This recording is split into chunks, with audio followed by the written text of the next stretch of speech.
এ কেমন বন্ধু আমার। ভারত বাংলাদেশের ভিতরে অভিন্ন নদীর সংখ্যা 54টি।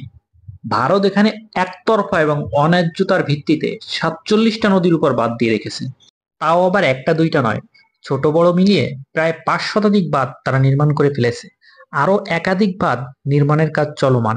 অতীত ইতিহাস ঘাটলে আমরা অন্ততপক্ষে এতটুকুন বুঝতে পারি, ভারত শুষ্ক মৌসুমে কখনোই আমাদের ন্যায্যতার ভিত্তিতে পানি দেয়নি, আর কখনো দেবেও না। ভারতের এই একতরফা পানি আগ্রাসনের ফলে আমাদের অনেক নদী তার নাব্যতা হারিয়েছে, অনেক নদী তার গতিপথ চেঞ্জ করছে, অনেক নদী শুকিয়ে গেছে, অনেক নদী চিরতরে বিলীন হয়ে সেখানে জনবসতি হয়ে গেছে। কিন্তু ভরা মৌসুম বা বর্ষা মৌসুমে যখন আমাদের পানির প্রয়োজন নেই, তখন কিন্তু তারা আমাদের পানি দিতে ভোলে না।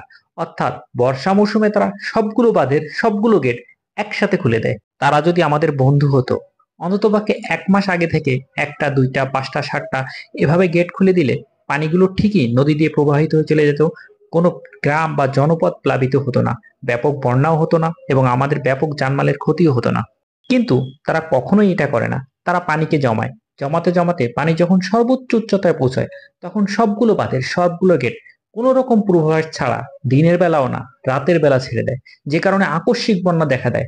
আমাদের আপামর জনতা তাদের মালামাল নিয়ে নিরাপদ স্থানে যেতেও পারে না, ফলে তাদের যান এবং মালের ব্যাপক ক্ষয়ক্ষতি হয়।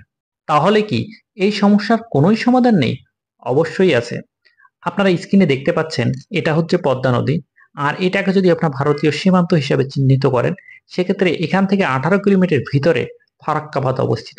আমরা আমাদের সীমান্তে ঠিক অনুরূপ একটা বাঁধ নির্মাণ করব। এরপর শুষ্ক মৌসুমে তোমরা পানি দিবা না, তোমাদের পানির প্রয়োজন নেই, কারণ আমরা পানি ছাড়াই চলতে অভ্যস্ত হয়ে গেছি। কিন্তু মনে রেখো, ভরা মৌসুমে যখন তোমরা পানি ছেড়ে দিবা, তখন তোমাদের পানি আমরা নিব না, আমাদের সবগুলো গেট লক করে দিব।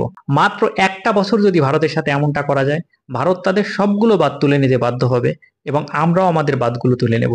তখন নদীগুলো আবার তার নিজ নিজ পথে প্রবাহমান হবে, আবারও আমাদের দেশে গড়ে উঠবে পদ্মা, মেঘনা, যমুনা।